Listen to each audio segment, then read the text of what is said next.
오늘 우리가 함께 나눈 말씀은 솔로몬에 대한 이야기가 담겨져 있습니다. 다윗에게서 왕위를 물려받은 솔로몬은 하나님께 일천 번제를 드립니다. 그리고 하나님께서는 지혜를 구한 솔로몬을 기쁘게 받아주시며 지혜뿐 아니라 부귀와 영광을 주시겠다고 약속해 주십니다. 이에 솔로몬은 선왕이었던 다윗에게 물려받은 강력한 국력을 바탕으로 주변 족속들과 주변 국가들을 치리함으로 대관계를 굳건하게 맺어갑니다. 그리고 성전과 왕궁을 건축함으로 이스라엘 내부적으로도 결속력을 다지고 왕권을 확립하게 됩니다. 더 나아가서 하나님의 임재를 상징하는 하나님의 언약궤를 성전에 들여오게 되고, 언약궤를 옮긴 후에 솔로몬은 성전에서 하나님의 은혜와 하나님의 자비를 구하는 기도를 드립니다. 그리고 동시에 백성들을 향해서 축복을 합니다. 이때 하나님께서는 솔로몬에게 한 가지의 약속을 주십니다. 이스라엘의 왕위를 영원히 견고하게 해 주겠다라는 약속을 주십니다. 이러한 모든 과정을 통해서 당시의 강대국 중 하나이었던 스바의 여왕이 직접 찾아올 정도로 당시의 솔로몬의 명성은 주변 국가들 뿐만 아니라 온 세계 열방에 퍼져 나갔습니다. 오늘 성경 말씀에 기록된 것처럼 금은 보화가 넘쳐나게 되었고, 솔로몬의 재산은 다른 그 어떤 왕과 비교했을 때도 부족함이 없이 많아졌습니다. 이스라엘 주변에 있는 모든 족속과 국가들이 드디어 이스라엘이라는 나라를 주목하게 된 시점이 되었습니다. 또한 솔로몬의 지혜에 관심을 가질 뿐만 아니라 솔로몬에게 지혜와 부와 명예와 지위를 주신 하나님은 누구이신가? 하나님께 관심을 가지며 하나님을 찾기 시작합니다. 하나님께서 창세기 12장 말씀을 보면 아브라함을 부르실 때 모든 족속이 너로 말미암아 복을 얻을 것이라는 언약을 주셨는데, 그 언약이 솔로몬의 이 치세에 이르러 성취되고 있음을 우리는 발견할 수 있습니다. 또한 시내산에서 하나님께서 모세에게 말씀해 주셨습니다. 이스라엘을 제사장 나라 거룩한 백성으로 칭하시며 이스라엘을 통해서 하나님의 통치가 세상에 전해지고 모든 세계 열방이 하나님께로 돌아오게 될 것이라는 언약이 바로 오늘 말씀을 보면 솔로몬의 이 치세를 통하여 이루어지고 있음을 우리는 발견할 수가 있습니다. 언약이 성취되고 세상의 모든 부와 명예가 주어진 이때, 모든 것을 정말 이룬 것처럼 느껴지는 이때 솔로몬이 해야 될 것은 오직 한 가지였습니다. 무엇인가면 하나님을 더욱더 잘 섬기는 일이었습니다. 하나님 나라의 왕답게 하나님의 방법대로 하나님의 나라를 치리하는 것, 이것이 솔로몬에게 주어진 역할이고 사명이었습니다.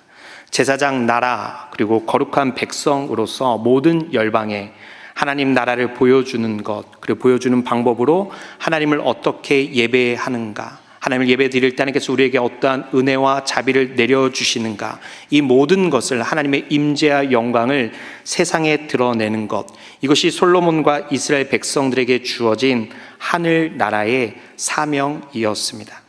그런데 이때 솔로몬은 다른 선택을 하게 됩니다. 모든 것을 이룬 그 순간 솔로몬은 하나님의 말씀과 뜻이 아닌 당시의 다른 국가들이 행하던, 나라를 지키기 위해서 행하였던 방법을 그대로 선택하는 어리석은 모습을 보이고 있습니다. 오늘 말씀에 그 내용이 기록되고 있습니다. 먼저 나라를 지키기 위해서 26절의 말씀을 보면 솔로몬은 병거와 마병을 모읍니다. 외부의 적의 위협으로부터 이스라엘을 지키기 위해서 병과 마병을 모아 국력을 강화하는데, 여기서 발생하는 또 하나의 문제는 애굽에서 그 병거와 마병을 들여오고 있다는 것입니다. 두 번째로 솔로몬은 당시에 다른 나라의 왕들과 마찬가지로 나라를 지키기 위해서 무엇을 선택하는가 하면 27절 말씀에 기록되어 있듯이 은이 돌같이 흔하게 느껴질 정도로, 또한 백향목이 평지의 뽕나무와 같이 여겨질 정도로 많을 정도로 재산을 모으기 시작합니다. 축적합니다. 언제 찾아올지 모르는 흉년에 대비해서, 그리고 재난에 대비해서 재물을 모으기 시작한 것입니다. 마지막으로 11장 1절의 말씀을 보면 이방 여인들과 혼인을 합니다. 아까 우리 성경 교독할 때 한 권사님이 여자를 왕이 많이 좋아했나 보네 라고 한마디 하셨는데, 솔로몬이 단순히 여자를 좋아해서 많은 결혼을 했던 것이 아니라 정략적으로 우호적인 관계를 맺기 위해서, 동맹 관계를 형성하기 위해서 이 혼인 관계를 맺게 된 것입니다. 솔로몬이 취하였던 이 세 가지의 방법은 대부분들의 국가에서 사용하는 통치 방법이었습니다. 이러한 측면에서 바라볼 때 솔로몬은 세상적으로 굉장히 정치적이고 유능하고 또 지혜롭고 현명한 방법을 선택한 것입니다. 문제는 이것이 하나님이 원하시는 방법이 아니었다는 것입니다. 이것이 하나님이 원하시는 통치 방법이 아니었다는 것이 문제입니다. 하나님께서 솔로몬에게 지혜와 복을 주시고 이스라엘을 부욕해 하신 이유는 하나님께서 주신 지혜와 복과 부요로 말미암아 모든 세상 사람들이 이스라엘과 솔로몬을 주목할 때 이스라엘이 다시 한번 하나님을 섬기고 하나님을 선택하고 하나님을 예배하는 모습을 온 세계 열방에 보여주기를 원하셨기 때문에 그들에게 복을 주신 것이었습니다. 하나님은 끝까지 하나님 나라를 선포하기를 원하셨습니다. 그리고 하나님의 통치를 드러내기를 바라셨습니다. 그러나 솔로몬은 그 순간 하나님의 통치를 드러내며 하나님의 나라를 선포하기보다는 세상의 방법을 선택하여 나라를 지키려고 합니다. 지혜의 왕이라고 불렸던 솔로몬이 이러한 선택을 한 이유는 분명합니다. 하나님께서 주신 부와 명예, 지위, 그리고 이스라엘의 왕위를 영원토록 영원히 견고하게 지키기 위해서 이러한 선택을 했던 것입니다.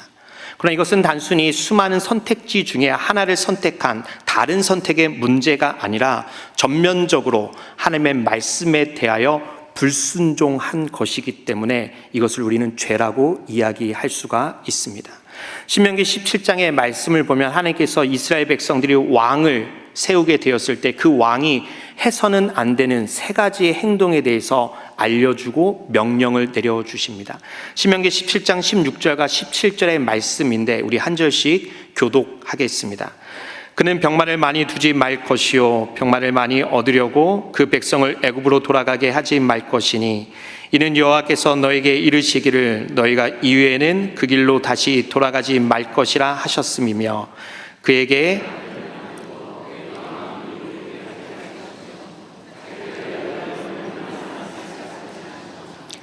아멘. 신명기 17장 말씀을 통해서 하나님께서는요 이스라엘 백성들의 왕이 해서는 안 되는 세 가지의 행동을 분명하게 알려주십니다. 첫째는 병마를 많이 두지 말라. 둘째는 아내를 많이 두지 말라. 셋째는 은금을 많이 쌓아두지 말라라는 명령을 분명하게 내려주셨습니다. 그런데 오늘 본문의 말씀 우리가 읽었던 열왕기상 10장의 말씀과 11장 1절 이후의 말씀을 보면 솔로몬은 이 세 가지 말씀에 대하여 모두 불순종하고 있습니다. 병마를 모았고 은금을 모았고 많은 아내를 거느렸다라고 성경은 분명하게 이야기하고 있습니다. 특별히 신명기 17장 말씀에서 하나님께서는요 이 세 가지를 하지 말라와 함께 특별 조항으로 무엇을 말씀하시는가 하면 애굽의 길로 돌아가지 말아라. 너희가 다시 애굽과 관계를 맺지 말아라라고 분명하게 말씀하십니다. 병마를 얻기 위해서 애굽과 관계를 맺지 말라고 말씀하시며 애굽과 관계를 다시 맺게 되면 너희가 결국 다시 애굽의 길로 돌아가게 될 것이다라고 경고하십니다. 솔로몬이 애굽과 관계를 맺었다는 것은 애굽의 길로 돌아갔다는 것을 의미합니다. 하나님이 가지 말라라고 말씀하신 그 길을 선택했다라는 것입니다. 그렇다면 애굽의 길은 무엇일까요? 첫 번째로 애굽의 길은 바로 우상 숭배의 길입니다. 하나님이 아닌 세상의 헛된 것을 섬기는 태양신을 섬기는 그 외에 수많은 우상들을 섬기는 우상 숭배의 길이 바로 애굽의 길입니다. 두 번째로 애굽의 길은 무엇인가 하면요 한 사람 바로 왕을 신으로 만들기 위해서 정점에 이르게 하기 위해서 우리가 잘 알고 있는 피라미드 구조상에서 정점에 이르게 하기 위해서 수많은 사람들을 희생시키는 길이 바로 애굽의 길입니다. 하나님의 형상대로 지음받은 존재를 비인격적인 존재로 여기며 학대하고 박해하는 길이 바로 애굽의 길입니다. 근데 솔로몬은 애굽의 길을 그대로 행하고 있습니다. 오늘 우리가 열왕기상 10장의 말씀부터 읽었는데 9장 15절 이후의 말씀을 보면 솔로몬은 애굽의 바로 왕이 이스라엘 백성들을 노예로 삼았던 것처럼 이스라엘 국고성과 병거성을 건축하기 위해서 가나안 족속을 역군으로 그리고 노예로 삼아 그들을 부리기 시작합니다. 마치 바로 왕이 이스라엘 백성들을 괴롭혔던 것처럼 학대했던 것처럼 솔로몬도 가나안 족속들을 노예 삼아 그들을 괴롭게 하고 그들을 학대하고 있는 것입니다. 하나님이 돌아가지 말라라고 한 애굽의 길을 선택한 솔로몬은 이스라엘을 하나님의 나라로 세상 사람들에게 선포하고 알리는 것이 아니라 또 다른 애굽으로 만들어 버립니다. 이스라엘을 하나님의 나라가 아닌 하나님이 통치하시는, 하나님이 홀로 영광 받으시는 하나님의 나라가 아닌 솔로몬 한 사람을 위한 나라로 변질시킵니다. 그리고 그 과정에서 솔로몬은 세상의 다른 통치자들과 마찬가지로 부와 명예를 남용하기 시작합니다. 가진 힘으로 다른 사람들을 압제합니다. 그리고 핍박합니다. 그렇게 솔로몬은 또 다른 바로 왕이 되어버립니다. 열왕기상 9장 4절과 5절의 말씀을 보면 솔로몬의 이 선택이 얼마나 어리석은 선택이며 잘못된 판단이며 하나님께 대하여 큰 죄인지 우리가 알 수가 있습니다. 열왕기상 9장 4절과 5절의 말씀 앞에 화면이 나올 텐데 제가 4절, 여러분이 5절 말씀 한 절씩 교독하겠습니다. 내가 만일 내 아버지 다윗이 행한 같이 마음을 온전히 하고 바르게 하여 내 앞에서 행하며 내가 내게 명령한 대로 온갖 일에 순종하여 내 법도와 율례를 지키면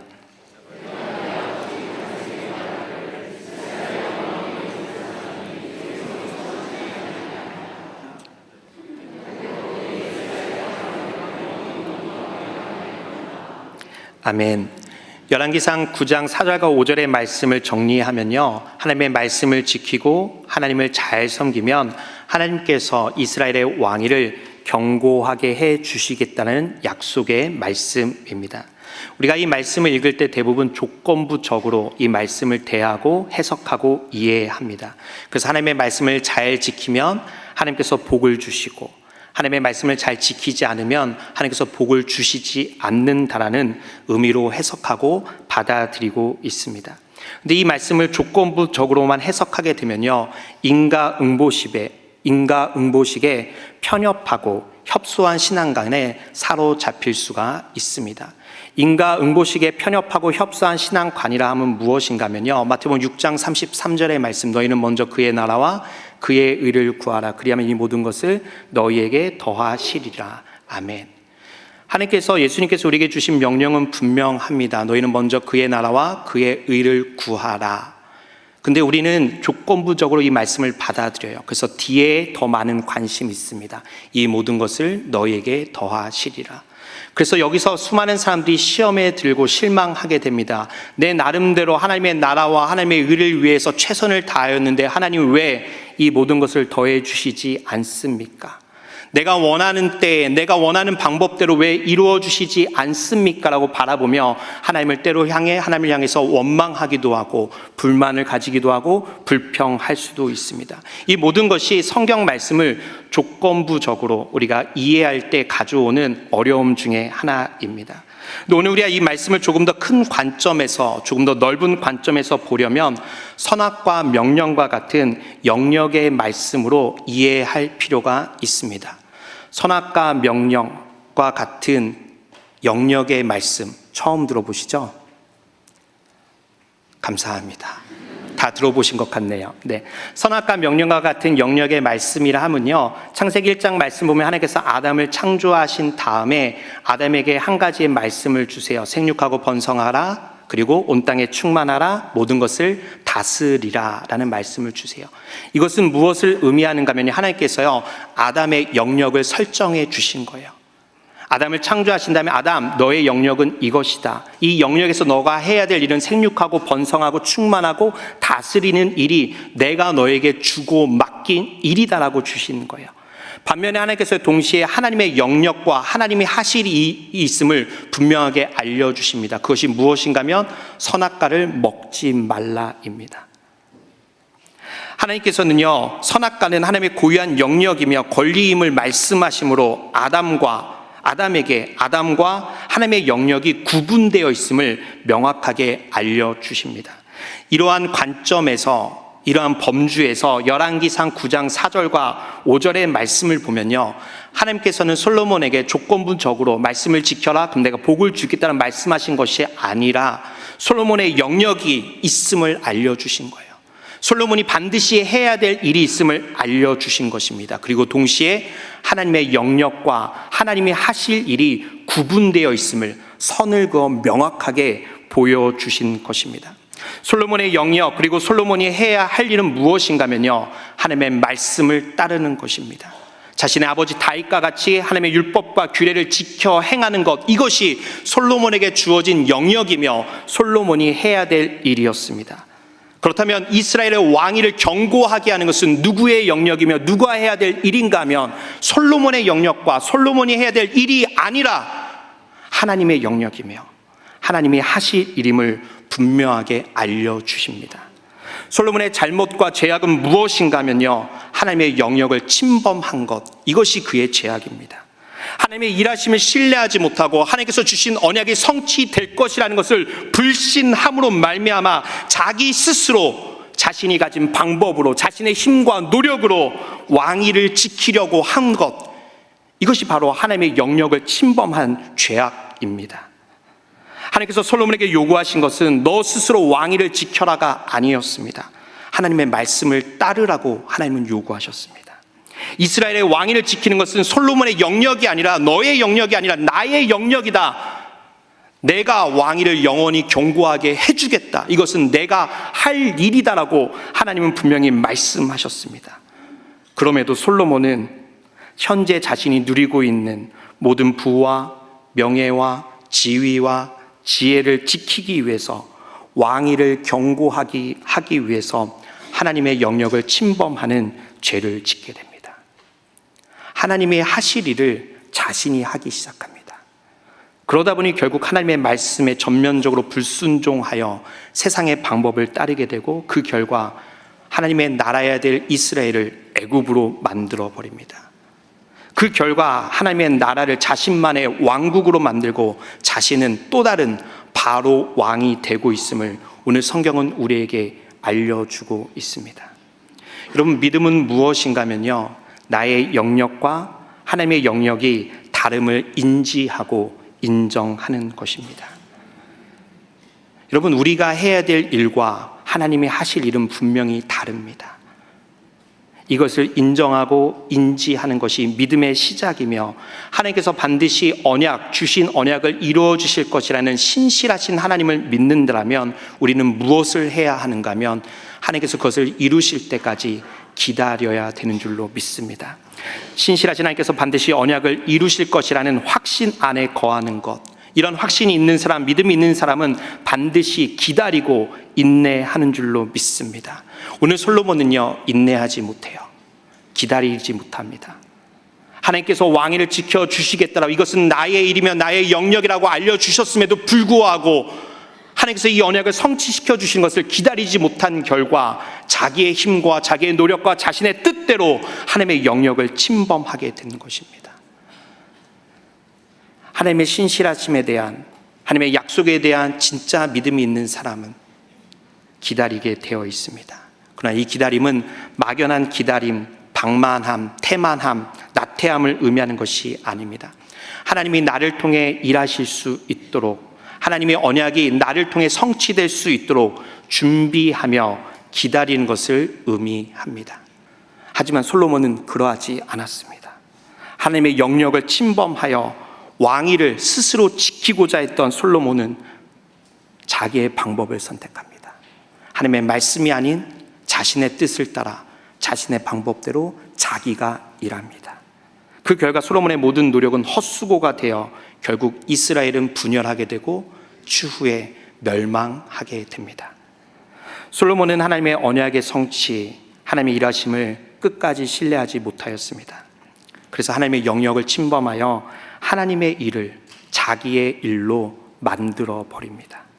이러한 솔로몬의 제에 대하여 열왕기상 10장 14절 말씀은 이렇게 평가하고 있습니다. 우리 한 목소리로 함께 읽겠습니다. 시작.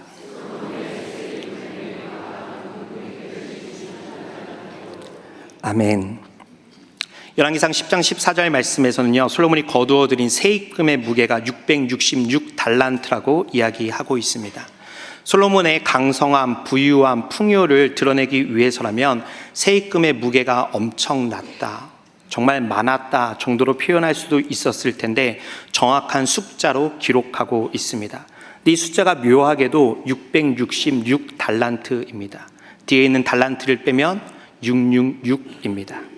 이것이 의미하는 것은 솔로몬의 부유함, 강성함, 그가 누리고 있던 부유와 재물에 대하여 성경이 드러내고 싶은 이야기가 따로 있다는 것을 의미합니다. 성경에서 6은 완전수 7에 미치지 못하는 불완전수로 여겨지고 있습니다. 불완전수인 6이 연속적으로 3번 이어진다는 것은 불완전을 강조하는 것으로 성경은 솔로몬의 강성함, 그가 누리고 있는 지위와 명예와 부가 불완전하다라고 이야기하고 있는 것입니다. 또한 666은 우리가 잘 알고 있듯이 요한계시록 13장 18절 말씀에도 나오고 있습니다. 요한계시록에 나오는 짐승의 표 666은 그리스도인들을 박해하던 로마의 황제를 지칭하던, 가리키던 숫자이었습니다. 하나님의 통치를 거부하고 따르지 않는 세상의 권력을 표시하는 것이었습니다. 황제를 숭배하는 사람들, 우상을 숭배하는 자들을 가리키는, 그것을 의미하는 숫자가 바로 666이었습니다. 근데 이 숫자가 솔로몬에게 쓰였다는 것은 솔로몬이 스스로 하나님의 통치를 거부하고 세상의 왕들과 같은 모습으로 변질되었다는 것을 우리에게 알려주고 있는 것입니다. 솔로몬 이외에 많은 왕들도 하나님의 영역을 끊임없이 침범하였습니다. 하나님께서는 이사야, 예레미야 같은 선지자를 통하여서 이스라엘의 구원은, 그들이 멸망하지 않고 구원을 받는 것은 이스라엘의 왕의 영역이 아니라 나의 영역이니 너희는 나의 말씀을 따르고 지켜 행하라고 분명히 말씀하셨습니다. 이스라엘 왕들에게 주어진 영역은 하나님의 말씀을 듣고 따르는 것이었는데 이스라엘 왕들은 무엇을 선택하는가 하면 끊임없이 하나님의 영역에 침범하여 자기들 스스로 구원을 얻고자 합니다. 그래서 아수르, 애굽, 바벨론을 향해 끊임없이 달려갑니다. 결국 하나님께서는 이스라엘 백성들을 심판하시고 징계하십니다. 그러나 이것으로 끝나지 않습니다. 이번에도 하나님께서 먼저 이스라엘 백성들을 부르십니다. 이번에도 먼저 하나님께서 이스라엘 백성들을 부르시고 남은 자들을 통해 회복시켜 주겠다라고 약속해 주십니다. 하나님의 영역을 침범했던, 선악과를 먹는 죄를 지었던 아담에게도 마찬가지입니다. 선악과를 먹는 죄를 짓고 숨어있던 아담에게 먼저 찾아온 것은 아담이 아니라 하나님이셨습니다. 하나님이 먼저 아담을 찾으시고 먼저 부르시고 그에게 가죽옷을 지어 입혀주십니다. 여러분, 이것이 우리를 향한 하나님의 사랑인 줄로 믿습니다. 이것이 우리를 향한 하나님의 은혜인 줄로 믿습니다. 주님은 우리가 욕심과 욕망에 사로잡혀 하나님의 영역을 끊임없이 침범하고 하나님의 일하심과 하나님의 신실하심에 대하여 불신하고 하나님의 말씀에 대하여 불순종하는 죄인임에도 불구하고 여전히 우리를 사랑하시기에 오늘, 지금, 이 순간 우리에게 먼저 다가오시고 우리를 불러주시고 다시 한번 언약을 주십니다. 세상의 그 무엇으로도 끊을 수 없는 하나님의 놀라운 사랑에 힘입어 오늘 우리가 지켜야 할 영역은 무엇인가, 오늘 우리가 해야 될 일은 무엇인가를 깨닫고 그 영역과 그 일에 최선을 다하는 우리 모두가 되길 소망합니다. 하나님께서 우리에게 주신 영역, 하나님께서 우리에게 주신 일은 무엇인가 하면 하나님을 사랑하고 이웃을 사랑하는 것입니다. 또 사순절 기간 보내면서 하나님 사랑, 이웃 사랑에 전념하여 하나님께서 우리에게 베풀어 주신 놀라운 구원의 은혜와 신비를 누리는 저와 여러분이 되길 주님의 이름으로 간절히 소망하며 기도합니다.